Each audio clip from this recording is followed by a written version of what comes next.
하나님 말씀은 누가복음 24장입니다. 누가복음 24장 36절부터 53절 말씀까지입니다.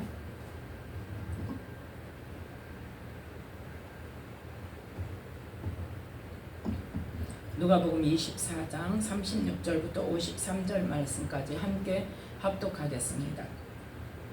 이 말을 할 때에 예수께서 친히 그 가운데 서서 가라사대 너희에게 평강이 있을지어다 하시니 저희가 놀라고 무서워하여 그 보는 것을 영으로 생각하는지라. 예수께서 가라사대 어찌하여 두려워하며 어찌하여 마음에 의심이 일어나느냐. 내 손과 발을 보고 나인 줄 알라. 또 나를 만져보라. 영은 살과 뼈가 없으되 너희 보는 바와 같이 나는 있느니라. 이 말씀을 하시고 손과 발을 보이시나 저희가 너무 기쁨으로 오히려 믿지 못하고 기이히 여길 때에 이르시되 여기 무슨 먹을 것이 있느냐 하시니 이에 구운 생선 한 토막을 드리매 받으사 그 앞에서 잡수시더라. 또 이르시되 내가 너희와 함께 있을 때에 너희에게 말한 바 곧 모세의 율법과 선지자의 글과 시편에 나를 가리켜 기록된 모든 것이 이루어져야 하리라 한 말이 이것이라 하시고 이에 저희 마음을 열어 성경을 깨닫게 하시고 또 이르시되 이같이 그리스도가 고난을 받고 제3일에 죽은 자 가운데서 살아날 것과 또 그의 이름으로 죄사함을 얻게 하는 회개가 예루살렘으로부터 시작하여 모든 족속에게 전파될 것이 기록되었으니 너희는 이 모든 일의 증인이라. 볼지어다 내가 내 아버지의 약속하신 것을 너희에게 보내리니 너희는 위로부터 능력을 입히올 때까지 이 성에 유하라 하시니라. 예수께서 저희를 데리고 베다니 앞까지 나가사 손을 들어 저희에게 축복하시더니 축복하실 때에 저희를 떠나 하늘로 올리우시니 저희가 그에게 경배하고 큰 기쁨으로 예루살렘에 돌아가 늘 성전에 있어 하나님을 찬송하니라. 아멘. 말씀의 은혜가 있으시기 바랍니다. 오늘 말씀은 누가복음 24장 36절부터 53절 말씀까지로 통하여서 예수님의 마지막 당부라는 말씀의 제목으로 함께 은혜를 나누고자 합니다. 마지막 당부라는 건 뭡니까? 이제 최종적으로 너희들이 꼭 해야 될 것, 또 예수님께서 이 땅에서 마지막으로 이제 마지막으로 최종적으로 가장 귀한 것을 주시고자 하는, 그래서 이 말씀을 하시고 모았다 승천하셨다. 50절부터 53절 말씀까지는 승천했다는 말씀이잖아요. 그래서 오늘 말씀을 통해서 정말 예수님께서 우리에게 주신 것이 무엇이며 부활하신 예수님이 부활하신 예수님이 우리에게 당부하신 마지막 당부가 무엇인지를 우리가 깨달아 알기를 원합니다. 먼저 이 모인 장소가 어디예요?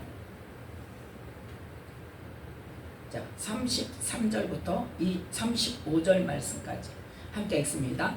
곧 그 시로 일어나 예루살렘에 돌아가 보니 11 사도와 및 그와 함께한 자들이 모여 있어 말하기를 주께서 과연 살아나시고 시몬에게 나타나셨다 하는지라. 두 사람도 길에서 된 일과 예수께서 떡을 떼심으로 자기들에게 알려지신 것을 말하더라. 아멘. 지금 24장의 앞절 35절 말씀까지는 어떤 말씀이 있어요? 예수님께서 부활하시고 그 다음에 누구에게? 제자들에게 나타난 것보다 지금 누가복음은 뭘 말하고 있어요? 엠마오로 가는 두 제자를 만나주신 예수님의 이야기를 먼저 하죠. 예수님이 엠마오로 가는 두 제자를 만나주셔서 그 제자가 부활하신 예수님이 같이 감에도 불구하고 알아보더라 못 알아보더라? 못 알아보더라. 그래서 뭐를 해야만? 눈을 열어주셔야. 그래서 31절에 보니까 저희 눈이 밝아져 그인 줄 알아보더니 그 전에는 막 알지 못하고 예수님과 같이 가지만 막 예수님을 가르치고 막 난리가 났어요. 왜 당신만 모르요? 예루살렘에서 요즘에 뭐 지금 이 예루살렘이 들썩들썩하고 온 유대가 다 들썩들썩하는데 왜 당신만 모르요? 그래가면서 막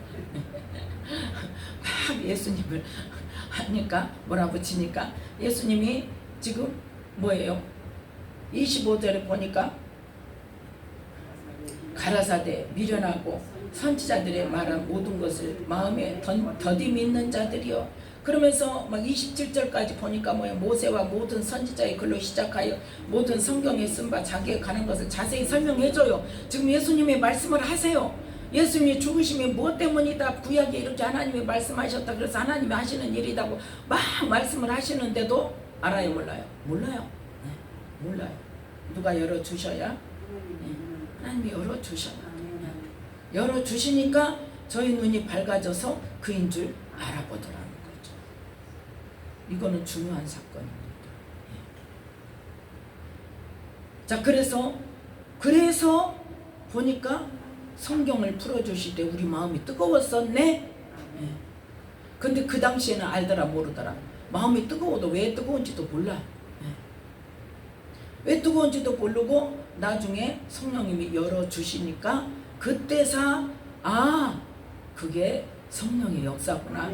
예수님이 말씀하셔서 우리 마음이 뜨거워졌구나 하고 이제 깨달은 거예요. 그리고 가서 이제 어디로 가? 그냥 그 시로 엠마오로 안 가고 돌아서 예루살렘에 가서 이제 제자들한테 말을 하려고 가니까 예루살렘에 11사도와 그와 함께한 자들이 모여 있어. 거기 몇 명인지 모르죠. 그런데 어쨌든 11사도와 다른 여러 사람들이 모여 있어서 뭐라고 말하는가? 34절에 주께서 과연 살아나시고 시몬에게 나타나셨다 하는지라. 그러면 이때가 언제라는 이야기예요? 시몬 베드로에게, 즉 요한복음 21장에 제자들에게 몇 번째 나타나실 때다. 그때가 세 번째 나타나실 때 베드로를 만나려고 일부러 가신 거죠. 그래서 베드로에게 뭐 하려고? 네가 나를 사랑하느냐, 그 마음 변함이 없느냐, 다시 한번 그 마음을 확인시키고 그 다음에 뭘 주세요? 사명을 주세요. 네. 그 시몬 베드로를 만나. 그러니까 이 제자들도 예수님께서 오신 목적이 뭐였다? 베드로를 만나기로 오셨구나 하고 안 거죠. 그래서 이 누가복음 24장 34절에 시몬에게 나타나셨다. 왜? 그때 다른 제자들도 같이 있었어요. 7명인가 있었어요. 그때 7명.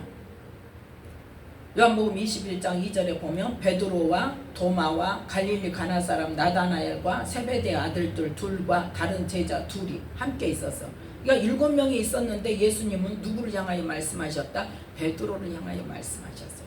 그거는 이미 베드로에게 뭐라고? 너는 반석이다. 반석이다. 그러면서 이 반석 위에 내 교회를 세우리라 하고 말씀하셨고, 천국 열쇠를 내게 주겠다 말씀하셨고, 그래서 모든 사도들의 수장을 삼아 주실 것을 말씀을 하셨기 때문에 그 말씀대로, 그 약속대로 베드로에게 나타나셔서 네가 나를 정말 사랑하느냐? 그 사랑은 무슨 사랑이다? 네가 나를 위해 죽겠느냐? 그 사랑이다. 왜? 새 계명은 뭐라는 거예요? 예수님이 우리를 위해서 생명을 주신 그 사랑이기 때문에 그 사랑으로 우리가 서로 사랑해야 되는데, 그 사랑이 없으면 우리가 서로 사랑할 수 있다 없다? 없다는 거죠. 그래서 네가 나를 사랑하느냐, 그거는 뭐다? 베드로가 이미 한번 고백을 했잖아요. 내가 이제 갈 거야 그랬더니 어디로 가십니까? 나 따라갈 겁니다. 그랬더니 네가 지금은 못 가. 나중에는 올 수 있어.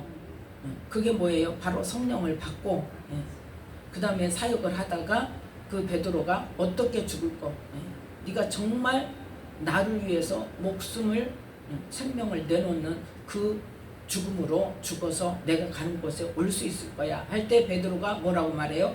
왜 지금은 갈 수 없습니까? 내가 죽기까지라도, 죽는 데까지라도 나 따라갑니다. 그러니까 뭐 하는 거예요? 내가 주님 위해서 죽을 수 있습니다. 내가 죽는 거 두려워서 주님 못 따라갑니까? 내가 왜 못 갑니까? 하고 그 사람을 고백했었죠. 그런데 예수님께서 이제 부활하시고 나서 베드로에게 나타나셔서 그 고백을 다시 한번 확인하시는 거예요. 그래서 우리는 거기까지 가야 돼요. 거기까지. 어디까지? 주님을 위해서 죽을 수 있는 거예요. 주님 한 분만으로 만족으로는 안 된다는 거예요. 한마디로 말해서. 그건 주님께서 지금 계속 저에게 한 단계 한 단계 지금 진전시키는 게 결국은 뭐였다? 지난주에 주셨던 네가 나를 위해서 죽을 수 있겠냐? 내가 주님을 위해서 죽을 수 있다는 것을 현실적으로 내가 전에 그거 생각은 한 적이 있어요. 하나님 나 순교할 수 있어요. 주님 위해서. 근데 그 순교는 어떤 조건 달았어요. 그 순교는 어떤 순교냐? 총 한 번 딱 맞고 죽는 거. 총 한 번 딱 맞고 죽는 거. 예. 그 죽는 거 두렵지 않아요. 근데 하나님 나 저 막 고문 받고 막 그러는 거 힘들어요. 저. 그건 안 하게 해주세요. 주님 위해서 죽을 수는 있어요. 그런데 그 고통은 싫다는 거예요. 그 고백 정말 했었어요. 전에. 예. 주님 위해 죽을 수 있습니다. 근데 조건 보죠. 그냥 한 번에 딱 죽는 거 죽을 수 있어요. 근데 이제 예수님께서 또 다시 지금 물어보시는 거예요. 지금 예수님 한 분만으로 만족하는 것을 다시 한번 고백하게 하셨죠. 얼마 전에. 예수님 한 분만으로 만족할 수 있는 거예요. 어떤 상황에서도 주님이 함께 하신다면 저는 만족할 수 있습니다. 그 고백했어요. 그 다음에 무엇으로? 충만. 예수님으로 더 충만하게, 더 온전하게, 예수님으로 완전하게, 예수님으로 더 충만하게 가득가득 채워지게 그 고백을 찬양을 통해서 또 그거를 마음을 주시더니 그걸 지나니까 또 바로 또 뭘 주세요? 네가 나를 위해 죽을 수 있겠네. 우리는 거기까지 가야 주님이 주신 사명도 하나님 원하시는 대로 감당할 수 있고, 그래서 사도 바울처럼 네가 예루살렘에 가야 돼. 그런데 거기서는 뭐가 기다리고 있어? 환난과 핍박이 기다리고 있어. 결박이 기다리고 있어. 그런데 거기를 가야 돼. 그럴 때 바울이 내가 정말 이제는 사명을 다해서 나의 달려갈 길을 마치고 지금 예루살렘에 가서 나는 죽을 준비돼. 죽을 각오를 하고 가는 거예요. 주님을 위한다면 결박 아니라 환난 아니라 어떤 고난이라도 나는 감당할 수 있습니다. 그래서 실제로 죽을 때 어떻게 됐어요? 십자가에 내가 어떻게 주님과 같이 똑바로 서서 십자가에 못 박힙니까? 거꾸로 해주세요. 그래서 거꾸로 박혔대잖아요. 그런데 다른 사람들은 그 하나님의 그 환상을 보여주신 어떤 일을 행할 것이라는 것을 보여주셨지만 어떻게 해요? 가지 말라고 해요. 그건 하나님의 뜻이 아닌 네가 이 보여주시는 것은 뭐하기 위한 거냐? 너 환난이 있고 결박을 받을 거니까 가지 말라는 뜻이니까 가지 마세요 그러잖아요. 하나님의 뜻은 뭔데? 가는 것이 뜻이에요. 그래서 베드로가 죽음을 각오하고 갔을 때 실제로 죽었어요? 안 죽었어요? 안 죽었잖아요. 그 일을 통해서 뭐가 이루어졌어요? 로마의 복음이 전해졌어요. 네. 그래서 하나님의 뜻은 뭐냐? 네가 정말 죽기까지 나에게 순종할 거냐? 그거 먼저 시험하시고 그걸 통과한 자에게 하나님이 하실 일을 이루신단 말이에요. 하나님의 계획은 뭐예요? 지금 너희가 복음을 전하되 예루살렘과 온 유대와 사마리아와 땅 끝까지. 그래서 그 바울의 그 순종을 통해서 예루살렘에 가서 죽는 것을 순종하는 그 순종을 통해서 로마에 가서 복음을 전해서 나중에 로마로 인하여서 거의 그 유럽 전역을 다 정복을 했잖아요. 그래서 그 로마 군대가 가는 곳마다 뭐가 전해졌어요? 복음이 전해졌어요. 그래서 세계 복음화가 이루어진 거예요. 그래서 유럽이 먼저 기독교를 받아들이고 그 다음에 거기에서 선교사들을 파송하고 유럽에서 영국에서 못 견디는 그 핍박이 일어났을 때, 그러니까 핍박도 하나님의 뭐예요? 계획이에요. 예루살렘에서 온 유대로 흩어질 때가 누구의 희생에 의해서? 스데반의 희생에 의해서. 스데반의 희생에 의해서 지금 말씀이 딴 데로 갑니다. 스데반의 희생에 의해서 예루살렘에서 온 유대로 흩어졌어요. 그런데 온 유대로 흩어졌는데 온 유대에 흩어져 있는 누구에게만 전했어요? 유대인에게만 전했어요. 유대인에게만. 그런데 유대인에게만 전해지던 복음이 누구를 통해서? 베드로의 누구를 만나서 베드로에게 누가 찾아왔어요? 누가 찾아왔잖아요. 고넬료의 하인이 찾아왔잖아요. 하나님께서 고넬료를 통해서 뭐야 사마리아에 전할 수, 그러니까 믿지 않는 자, 하나님을 믿지 않는 자, 비유대인에게 복음을 전하기 시작한 것이 누구를 통해서? 고넬료를 통해서. 근데 그 고넬료가 누구였다? 이방인이었잖아요. 이방인인데 하나님을 섬기던 사람이었어요. 하나님을 경외하며 섬기며 하나님께서 말씀하신 대로 구제와 그런 일들을 엄청나게 기도에 힘쓰는 그런 사람이어서 그러니까 하나님께서 일하실 때는 그냥 엉뚱한 사람이 아니란 말이에요. 그 중에서도 택한 사람이, 그게 택한 사람이에요.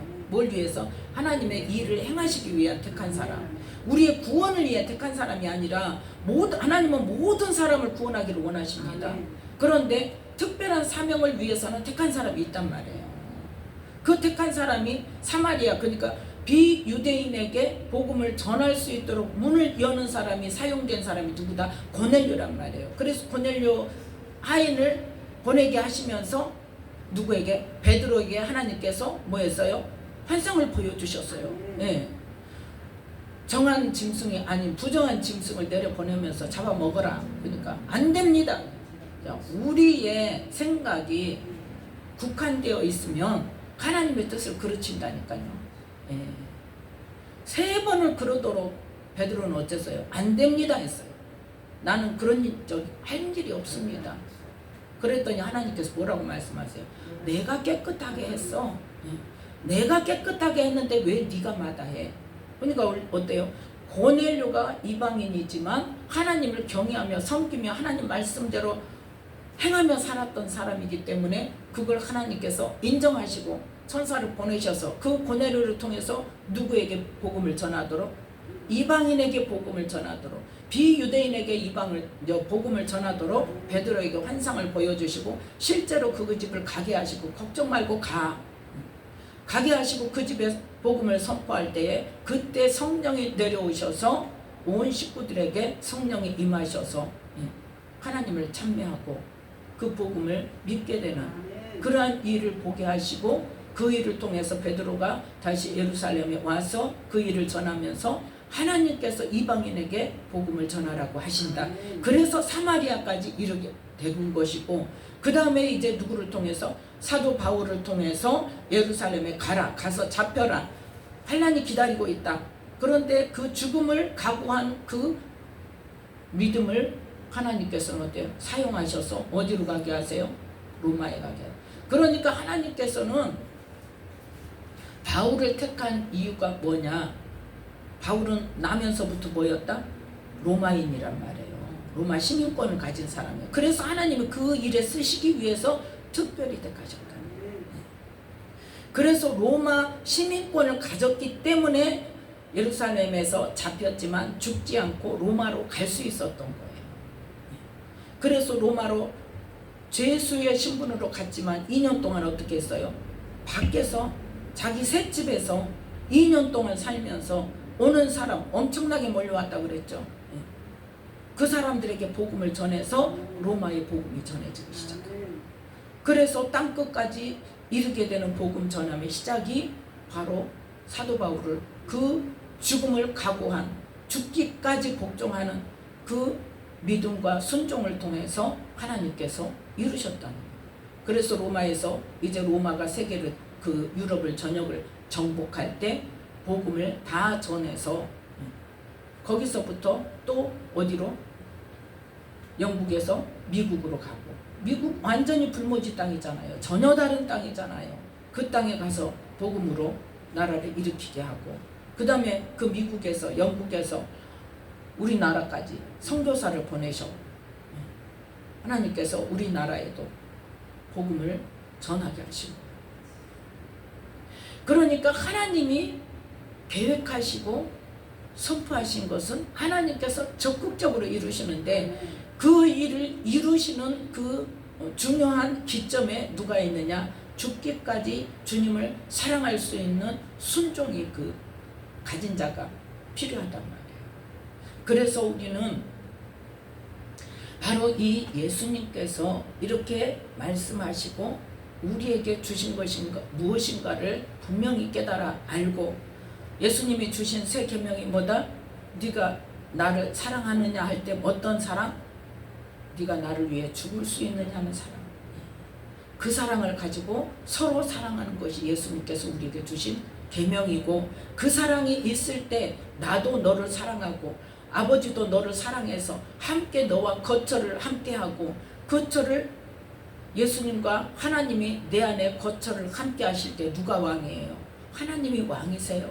그러면 내 목숨 중요합니까? 안 중요합니까? 중요하지 않습니다. 하나님의 뜻을 이루는 거예요. 그러면 뭐 하는 거예요? 내 안에 주인이 완전히 바뀌는 거예요. 내가 내 인생의 주인인가? 내가 좋아하는 대로, 내가 생각한 대로, 내가 옳다는 대로 행할 것인가?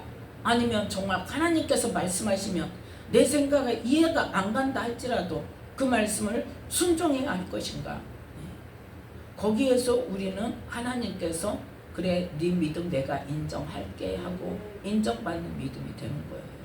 엄청나게 어렵다고요. 그런 사람 누가 있겠냐고요. 하나님이 행하세요. 뭐하는 자에게? 구하는 자에게. 뭐가 문제예요? 구하지 않는 게. 왜 안 구해요? 모르니까. 그러니까 그러지 않은 사람들을 보고 대적하는 마음이 생기면 그거는 사단이 주는 거예요. 그들을 보면서 어떤 마음을 가져야 돼요? 긍휼히 여기는 마음을 가져야 돼요. 저들이 몰라서 그렇습니다. 하나님 깨닫게 해주세요. 그래서 이 나라의 목회자를 위해서, 하나님의 자녀들을 위해서 그 주님의 긍휼히 여기시는 그 마음을 가지고 우리는 기도해야 됩니다. 목회자들이 제대로 가르쳐야 성도가 바르게 알고 바른 길을 갈 수 있는데, 하나님께서 저에게 그 복음에 대해서, 믿음에 대해서 깨닫게 하신 다음에 이 나라의 이 성도들이 왜 잘못 가고 있는가? 전부 잘못 가고 있는 거예요. 전부는 아니지만 많은 사람들이 잘못 가고, 저도 그렇게 살았으니까요. 제가 한 1년 이상을 내가 뭐하고 살았을까? 내가 여태 뭐하고 살았을까? 내 입에서 절로 나왔다니까요. 앉으나 서나 내가 여태 뭐하고 살았을까? 그때 하나님께서 이 땅에 목회자들과 성도들을 향한 그 마음, 그 눈물, 그 안타까움, 가슴 아픈 그 마음을 저에게 부어주셔서 그때부터 중보기도가 시작된 거예요. 근데 거기에 그런 방향을 못 잡고 가르치는 분들을 뭐 할 필요가 없다? 대적해서는 안 돼요. 거기를 가지고 분노를 가지고 하면 안 돼요. 왜? 그 사람은 모르고 하나님 그 마음을 주셨으니까. 저들이 몰라서 잘못 가르쳐서 잘못 가게 해서 이 성도들의 결론이 어디로 갈 것인가, 그거를 하나님은 너무너무 슬퍼하시고 안타까워하셨거든요. 그래서 우리는 예수님께서 우리에게 주신 것이 무엇인가를 바르게 알고 그 주신 것을 누리는 삶으로 나아가야 된다는 것입니다. 그래서 이 33절부터 35절 말씀까지를 통해서 이 엠마오로 가던 두 제자가 예수님을 만나고 돌아와 보니까 어쨌더라? 시몬도 만났다고 하시더라. 그래서 이 두 사람도 길에서 된 일과 예수께서 떡을 떼심으로 자기들에게 알려주신 것을 지금 말하고 있었는데, 그때 36절 이 말을 할 때 그 모여서 같이 예수님 정말 살아계셔, 오셨어, 누구 만났어, 우리도 만났어, 우리도 만났어 하고 간증을 할 때에, 이 말을 할 때 예수께서 친히 오셨단 말이에요. 그래서 그 모인 모든 사람들에게 첫 번째 뭐라고 말씀하세요? 너희에게 평강이 있을지어다. 하나님이 우리에게 주신 것은 뭐다? 평강이라는 거죠. 그래서 디모데후서 1장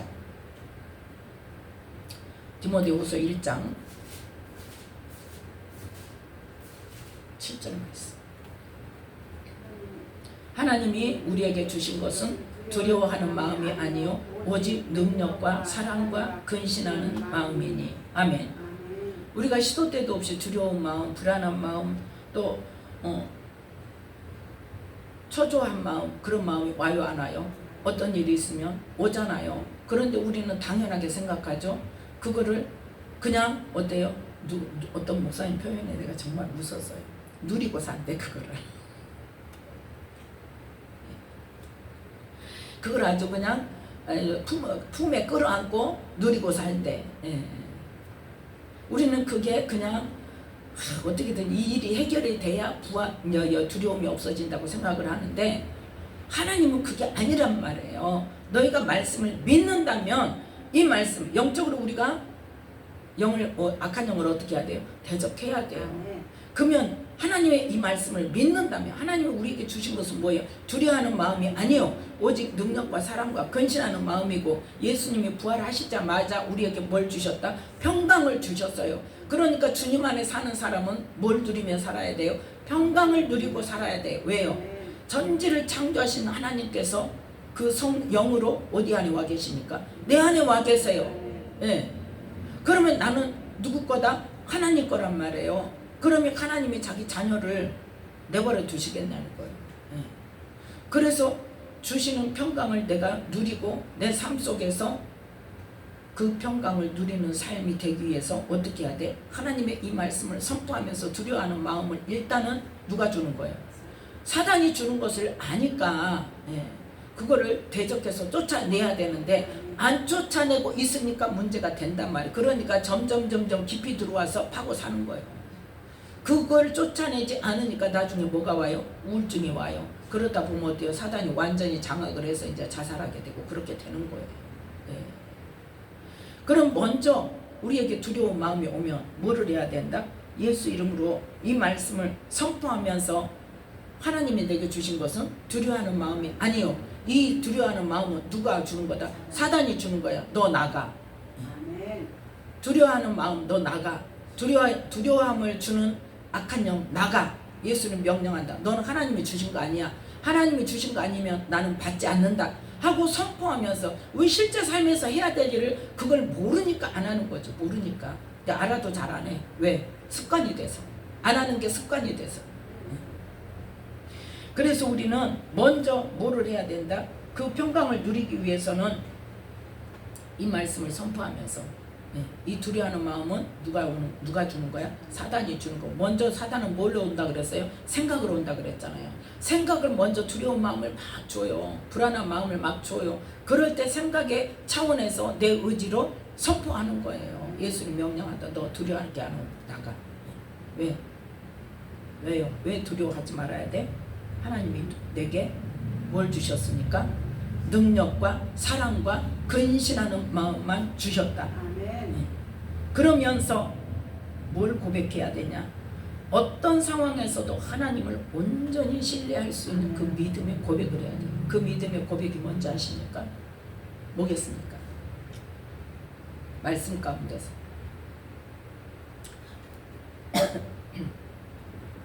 시편 23편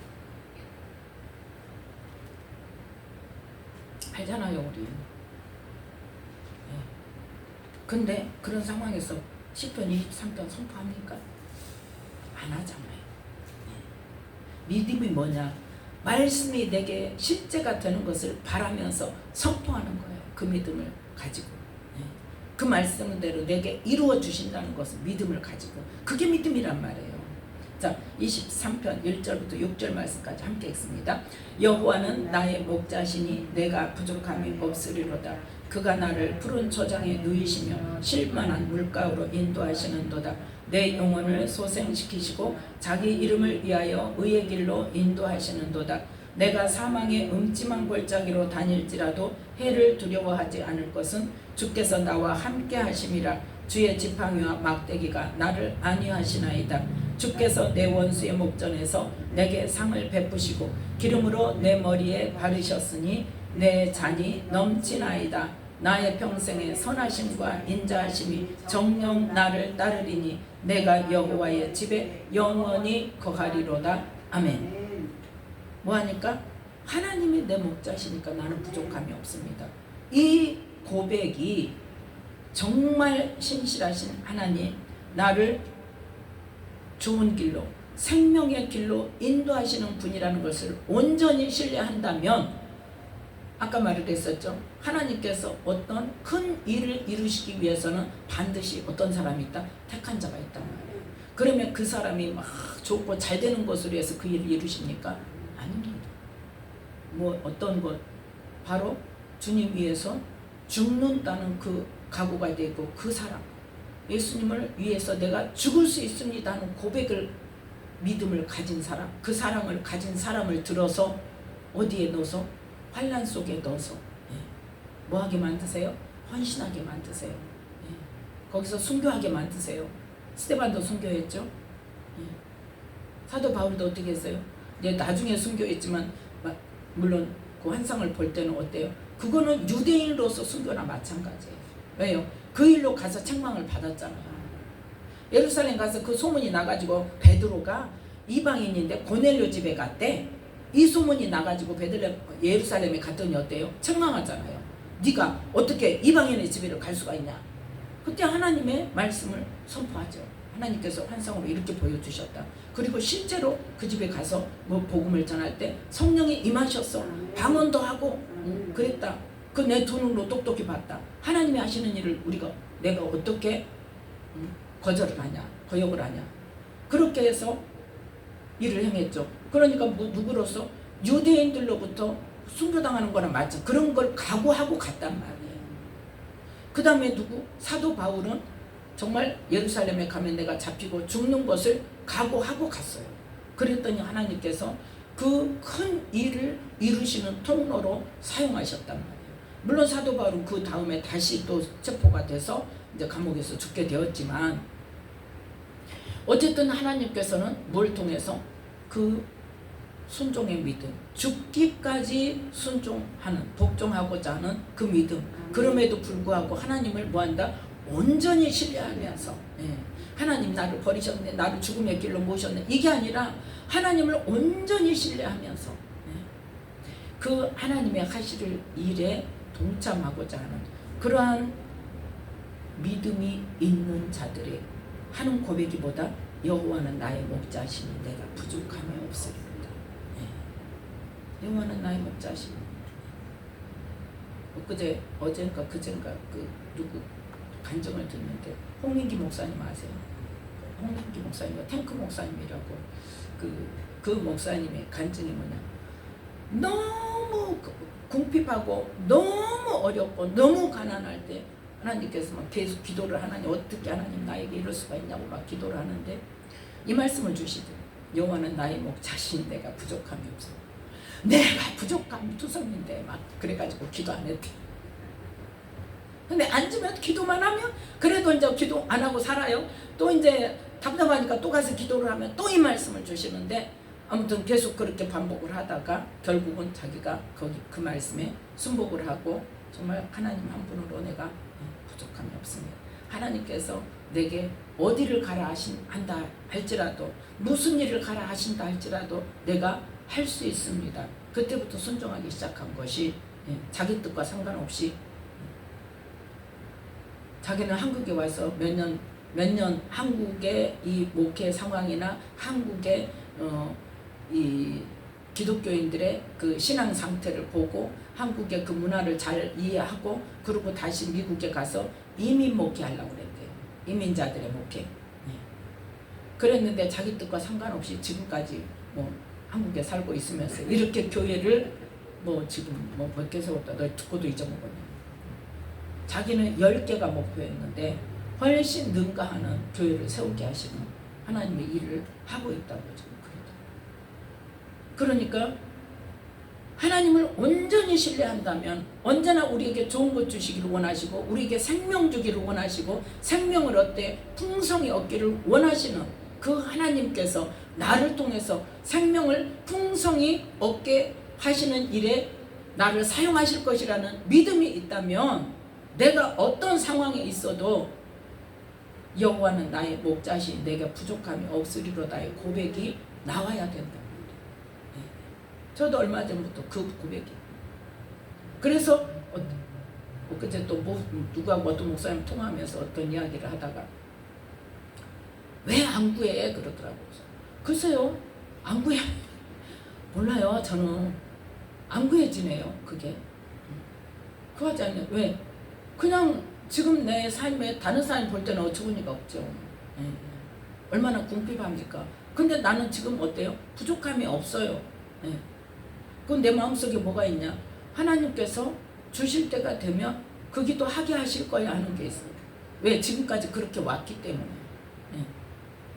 정말 필요하고 뭔가를 옮기고 환경을 바꿀 때가 되면 하나님께서 먼저 사인을 주세요. 또 기도하게 하세요. 예. 그래서 그냥 거기 따라가니까 내 마음은 어때요? 평안할 수밖에 없죠. 그런데 내가 원하는 것을 자꾸 구하게 되고 내가 원하는 것이 자꾸 생기게 되면 어떻게 돼요? 그걸 빨리 안 주시는 것에 대해서 내 마음이 어떻게 될까요? 평강을 누릴 수가 없죠. 예. 평안함을 누릴 수 있는 거예요. 지금 궁핍하지만 뭐가 없기 때문에 내가 하나님 앞에 요구하는 것이 특별히 그 세상 것에 대한 이 부족함에 대한 요구하는 것이 없기 때문에 그런 마음이 없으니까 요구를 안 하죠. 예. 그러면 뭐예요? 그 주님 한 분만으로 내가 어떤 상황에 처해 있든지 하나님께서 주시는 만큼 제가 그 기도원 들어가면서 그걸 고백했거든요. 완전히 뭐예요? 그 신용불량자가 돼가지고 뭐 어떻게 할 수 없는 상황에서 기도원 들어가면서 이제부터는 다 끊고 주님 주시는 것만으로 살겠습니다. 그러면서 뭐만 하겠습니다. 주의 일만 하겠습니다. 하고 기도원 들어갔거든요. 네. 그때부터 저는 뭐가 있냐? 항상 내 마음속에 하나님 주시는 만큼 살자. 하나님 주시는 만큼 살자. 근데 필요한 때 필요한 거는 또 주시더라고요. 그래서 우리는 고백이 어떤 고백? 여호와는 나의 목자시니 내가 부족함이 없으리거든. 그가 나를 푸른 초장에 누이시며 실만한 물가로 인도하시는 분임을 신뢰하면 예, 하나님께서는 반드시 우리에게 푸른 초장에 누이시고 우리가 불안하고 뭔가 더 갖고 싶고 그거는 누가 주는 거예요? 사단이 주는 거예요. 그건 욕심에 의한 거예요.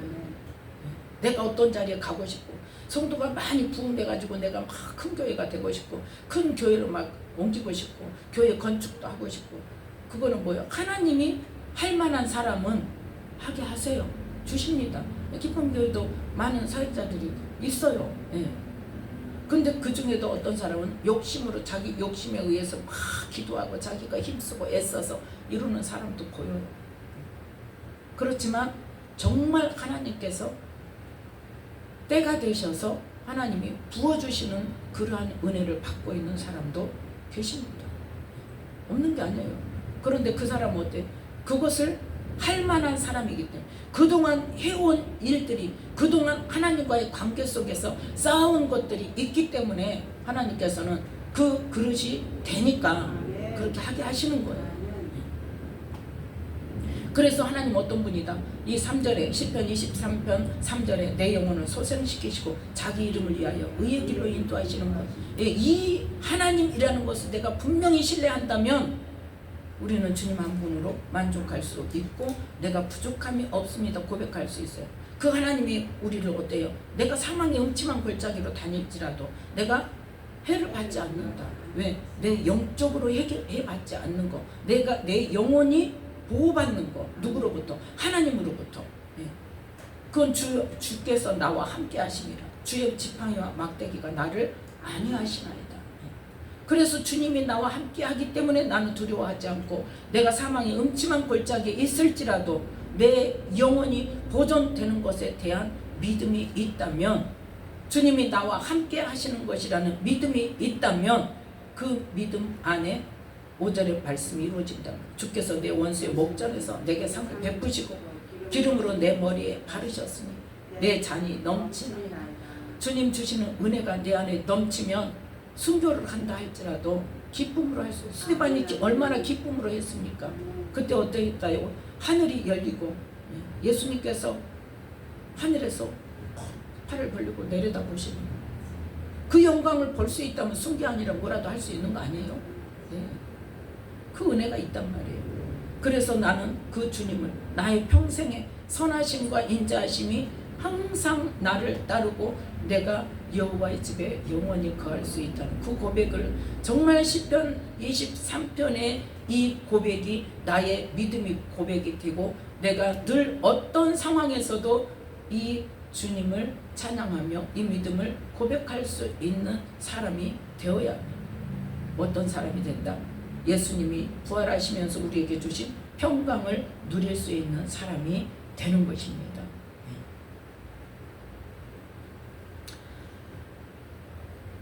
자, 여기까지 하겠습니다. 시간이 너무 많이 되어져서. 그래서 우리는 예수님께서 우리에게 부활하시고 뭘 주셨다? 평강을 주셨다. 그러면 주님 앞에 서는 날까지 이 평강을 잃어버리지 않고 우리는 그 평강을 잘 붙들고 그 평강을 주신 주님을 감사하면서 그 주님을 사랑하면서 끝까지 믿음으로 승리하는 저와 여러분 되시기를 바랍니다. 두려움이 몰려올 때, 어둠이 몰려올 때, 불안하고 어떤 상황에 대해서 내가 손해보면 어떡하지? 내가 뭐 어떻게 하면, 내가 잘못되면 어떡하지? 이런 두려움이 올 때는 언제나 먼저 뭐하고? 디모데후서 1장 7절 말씀에 하나님이 우리에게 주신 것은 두려워하는 마음이 아니요 오직 능력과 사랑과 근신하는 마음이다. 선포하면서 악한 영을 대적하고 쫓아내고 그 다음에 뭘 선포해라? 시편 23편을 선포하란 말이에요. 여호와는 나의 목자시니 내가 부족함이 없습니다. 내가 지금 사망의 골짜기에 있습니다. 그러나 내가 이 사망의 골짜기에 있다 할지라도 주께서 나와 함께 하시니 나는 해를 받지 않습니다. 주의 지팡이와 막대기가 나를 안위하실 줄 믿습니다. 이 믿음의 고백이 그 다음 절에 내게 원수 앞에서 내게 상을 베푸시고 기름을 내 머리에 부으시고 내 잔이 넘치는 하나님의 은혜를 경험할 수 있게 한단 말이에요. 이 말씀이 나의 삶의 실제가 되어지기를 예수님의 이름으로 축복합니다. 기도하겠습니다.